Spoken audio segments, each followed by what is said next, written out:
In the year 2174, overpopulation has depleted Earth's resources, so humanity builds an interstellar ark called Elysium to send 60,000 people to colonize Tanis, an Earth-like planet.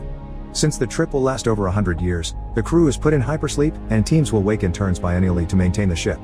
8 years after the mission starts, the ship receives a message from Earth: "You're all that's left of us. Good luck, God bless, and Godspeed," but it's only seen by a few crew members, including Gallo.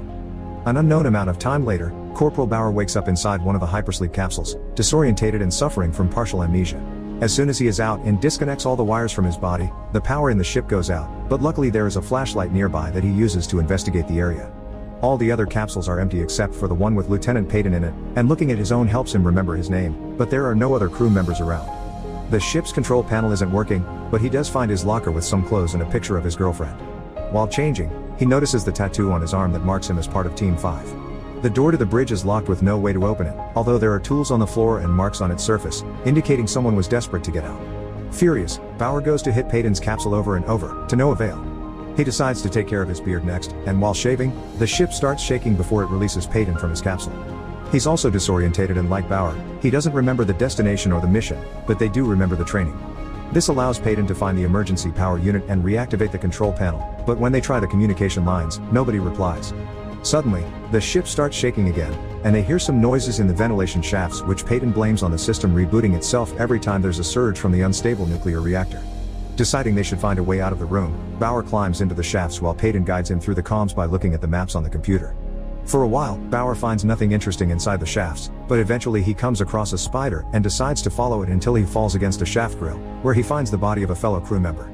After some struggling in that tight space, which turns out to be a boot locker, he manages to push the grill off and come out in the middle of a room, but this also means he's lost contact with Peyton. This room's door does allow him to push it open, so Bauer starts walking through the hallways to investigate and finds a woman named Nadia, who runs away as soon as he comes closer. Bauer chases after her and, as he turns around a corner, he comes across a body hanging from the ceiling. While he tries to understand what happened, Nadia takes advantage of his distraction to attack him from behind and tackle him to the ground. Threatening him with a knife, she searches through his pockets and asks him to take off his boots, but she suddenly goes away when some weird growling noises start echoing at the end of the hallway. The hanging body is taken by a group of humanoid cannibalistic creatures that Bauer is terrified to see, so he runs away as well until he gets back to the boot locker room and hides in the shafts. Returning to this location means he regains contact with Peyton, so he has to cover his communicator not to be heard by the monsters. One of the creatures enters the room and finds the body that fell from the ventilation shafts, taking it with it when it leaves. Once he's sure he's alone, Bauer talks to Peyton again and tells him what happened. He thinks they should try to contact the bridge, but Peyton doesn't think there is anyone left on the bridge in the first place, and there won't be help coming because this ship wasn't programmed to return. Bauer gets some of his memories back then, and remembers all about the planet Tanis, which he saw on TV when he was a kid. He also remembers having a lover and that the training included allowing the crew members to bring their wives, so his and Peyton's companions should be somewhere on board. He wants to go out and find them before the creatures do, but Peyton points out it would be impossible to do in a ship this big, so his priority should be regaining control of the vessel to save them all. As he looks around, Bauer finds some anti-react guns in a closet, so he takes one with him before asking Peyton to guide him through the hallways so he can find the reactor bay and reset it manually. When he sees someone passing by, he steps back and hides while noticing his hands are trembling, which could possibly be a symptom of Panduram, a disorder caused by deep space and emotional stress that can make a person psychotic. Peyton tells him the story of the old Eden mission, where one of the officers had a psychological breakdown and, convinced the flight was evil, he evacuated the ship by launching all the hypersleep capsules into oblivion. While chatting, Bauer continues to investigate the area, unaware that he's being followed. He finds another body hanging from the ceiling, but to his surprise, this one isn't dead. Shepard from Team 4 attacks him at first, thinking Bauer is one of the creatures, but Bauer quickly reassures him and helps him get off the booby trap. Shepard knows as little as Bauer does about the situation and refuses to follow orders, but when a bunch of creatures appears at the end of the hallway, they run away together. Bauer manages to hide, but Shepard falls on one of the traps again, so the creatures start feeding on him. When Bauer tries to shoot one, the monsters finally notice him too and start chasing him until he falls from a very high platform. Suddenly, he's grabbed and dragged away into a locked room by another crew member, Mon, who doesn't speak English. Communication is almost impossible, but Bauer does manage to see Mon's tattoo and discovers he's from the agriculture unit, so he tells him to wait there while he looks for the reactor, since Bauer is from the flight unit and knows how to handle it. After losing contact with Peyton once more, he makes it to the cargo room, where he's attacked and overpowered by Nadia, but he's quickly saved again by Mon. He and Nadia begin a furious battle that Bauer interrupts by shooting his gun in the air, telling them they should all be working together to survive. They accept after Bauer promises them he should be able to fly the ship if he can find the reactor, so Nadia guides them to the correct way. They arrive at a door that she can open only when the reactor surges, so the creatures almost reach them while waiting. Bauer manages to keep them back with his gun long enough for them to enter the room when the surge finally hits, and he finds the place where Nadia has been surviving all this time, the embryonic chamber, where they keep the livestock and wildlife repopulation.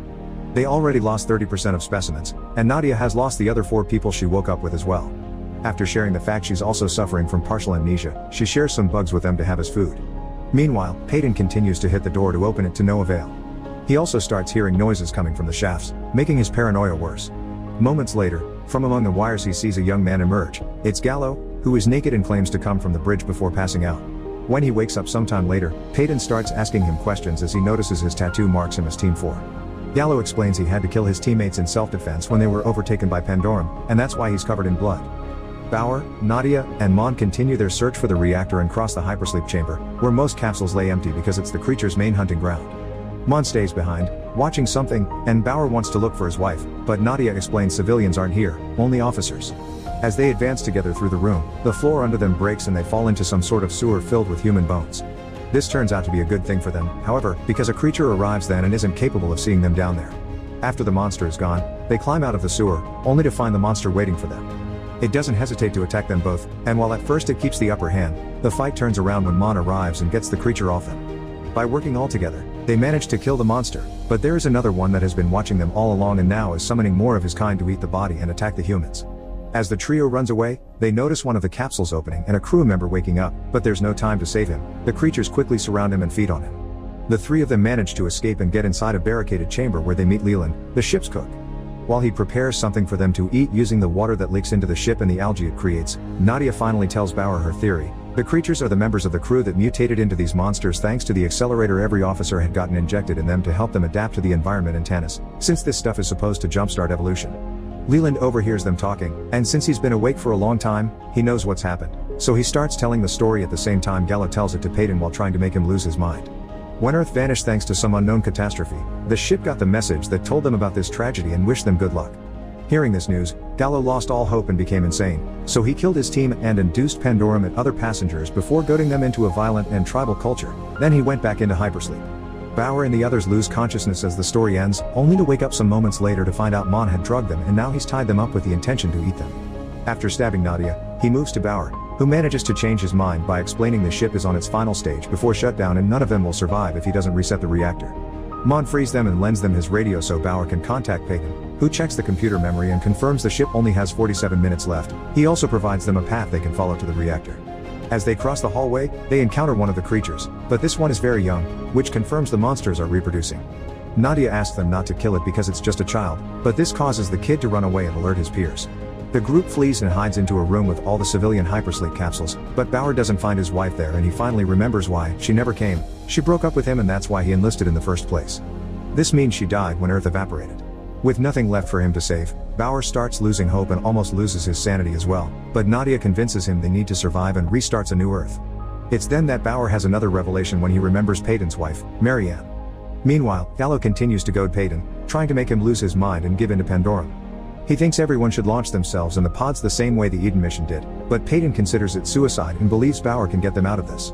As Gallo's nose starts bleeding and the argument grows in intensity, he gets more violent as well.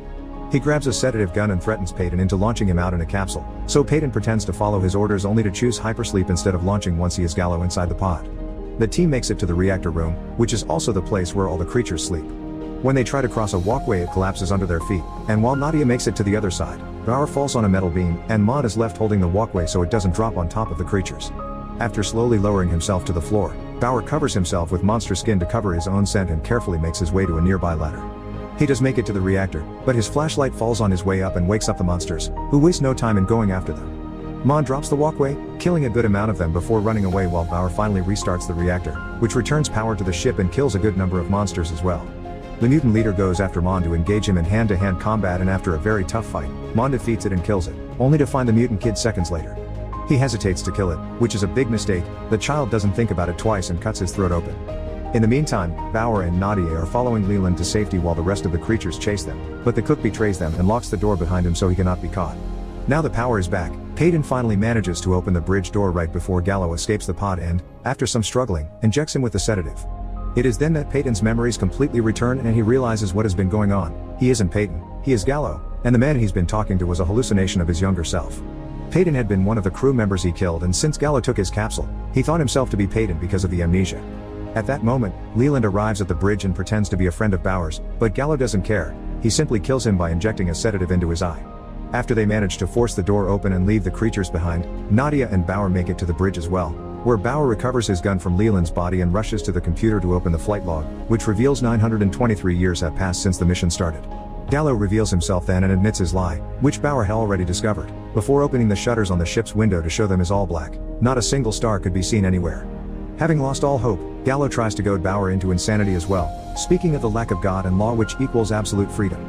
However, Bauer believes in having law and order, so those words make him react and he jumps on Gallo, ready to kill him, when Nadia interrupts him with a very important discovery: there are bioluminescent creatures floating around them. They finally realize the ship landed on Tanis 800 years ago and it's now lying on the bottom of the ocean. Gallo takes advantage of the distraction to jump on Bauer and try to kill him, but Nadia comes to the rescue and they start to fight. Since she's still hurting from Leland's stabbing, Gallo easily overpowers her, so Nadia tries to get Bauer to help her, but he doesn't hear her. Now it's him the one having a hallucination, so instead of shooting Gallo, he shoots the wall, believing the mutants are coming. The shot breaks a window and water starts pouring into the ship, killing Gallo and any remaining creatures. Nadia and Bauer manage to get into one of the flooded pods, and since the air isn't enough for both of them, Bauer puts the oxygen mask on Nadia's face as the computer launches over 1,000 capsules, including theirs, when it detects the emergency. Bauer and Nadia surface near a beach moments later, and together they watch all the other pods make their way up as well, which means now they have enough people with them to start rebuilding a new Earth.